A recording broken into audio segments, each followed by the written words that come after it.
In order to find sulfur in Subnautica 2, you want to make your way outside of the life pod and you want to go between east and southeast at around 110. So notice where I am facing, that's where you want to go. So let's go underwater and begin the journey. Alright, so here I am. I'm now going to be going between east and southeast at 110 right over here, and you are going to need to go relatively deep in order to get the sulfur, so please keep that in mind. I also do want to apologize if my device is lagging significantly. Subnautica 2 really does take a toll on my device, so please be sure to subscribe so I'm able to get a new PC, but that's besides the point. What you want to do is you want to keep on making your way here, and I'm going to refrain from cutting this video too much just so they're able to see the entire process step by step. So eventually, you'll notice that we'll get these like two little lights over here, and that is how you know you are in the right direction.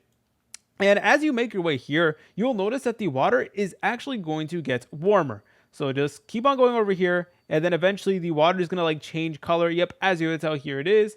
And then we're able to go ahead and begin finding sulfur not too far away from here. So as you can tell, we got sulfur right here. So you're able to go ahead and find it, collect it, and use it for whatever purposes you need. You're able to keep on traveling to find more sulfur. We got more right over here that you're able to go ahead and get. If you guys found this video helpful, make sure to leave a like and subscribe. I'll see you in the next video.